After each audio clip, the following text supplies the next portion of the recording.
What's going on YouTube? Sundeep M3 back again with another video. Hope you guys are enjoying the uploads, and as always, be sure to like, comment, subscribe, and share for more. In today's video, as you guys can see by the title and thumbnail, I wanted to go over the reasons why people are selling their G80 M3s, G82 M4s, and even their G87 M2s already as well. So let's get into it. The main reason I think people are selling these cars has to do with the price. So given the price, there's a couple of factors involved in that, so I'll do a deeper dive. The first thing is these cars are starting to get more and more expensive every year.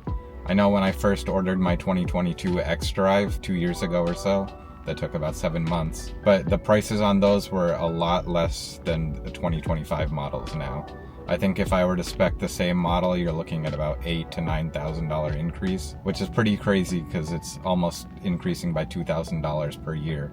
And you're not really getting too many changes in that unless you're going from the first one to the LCI, then you notice the most difference. But otherwise, the changes are pretty minimal. So I don't know if other car manufacturers are doing the same thing or if it's just BMWs more so, or the M3. But the prices have just been increasing too much, and for you to get a similar spec from 4 years ago to now is like almost 10% difference.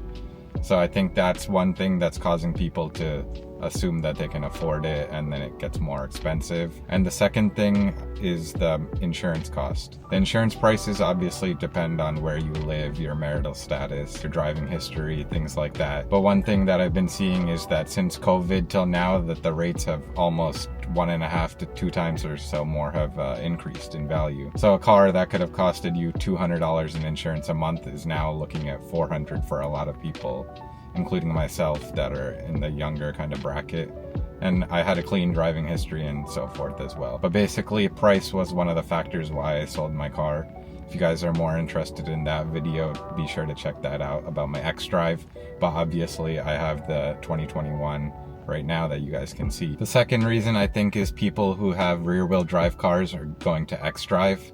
So for example, if you bought an M3 that was the 2021 generation, which only came in a rear-wheel drive, you would be selling it for a 22 or plus, which have the xDrive, besides obviously the base 6-speed manual transmission. So a lot of people do like the rear-wheel drives when they first got it, or they couldn't wait to have the xDrive and kind of wanted to be one of the first people.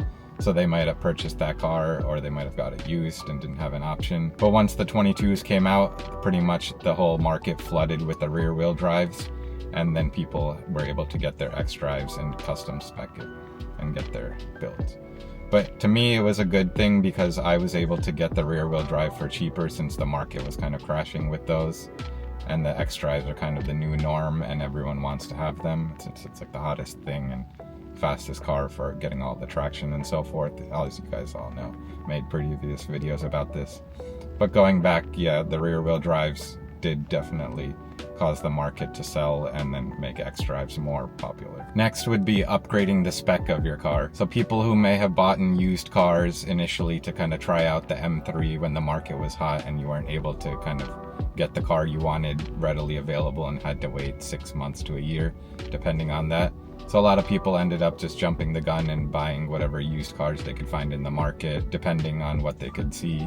And they might have bought something that they weren't fully comfortable with, for example, the color, or if they're missing options or so forth. So what people end up doing is selling the cars that they got during that market and then ordering one that's custom built to their specs. So if they were missing like executive package, parking assist plus, carbon bucket seats, any certain color combinations, things like that, you can fully option it out and just wait a little bit. Up to 6 months, I think, is the lead time now, maximum, depending on if you do individual or not.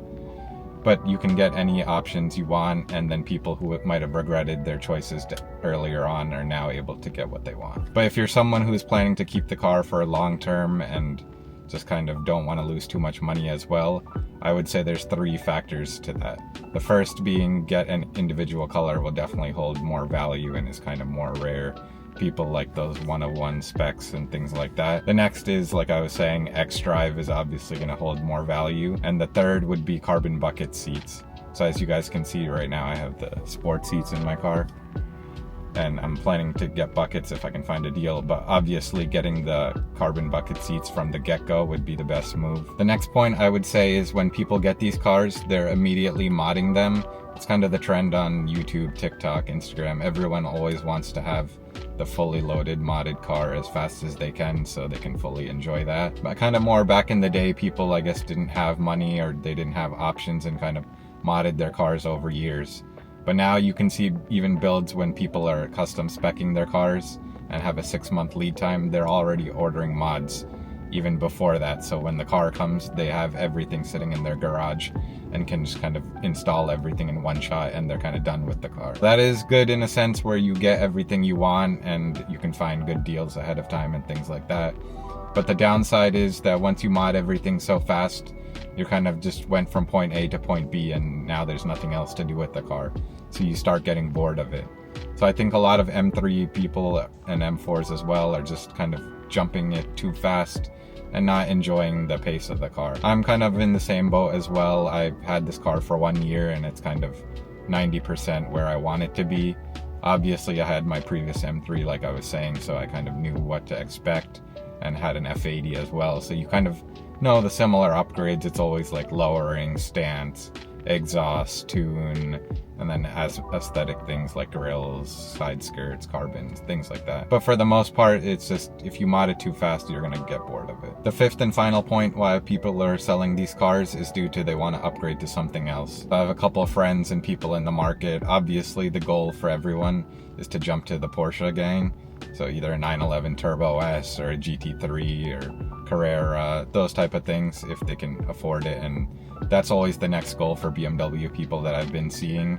If you're kind of not staying in the BMW category, you're going to jump to a Porsche next.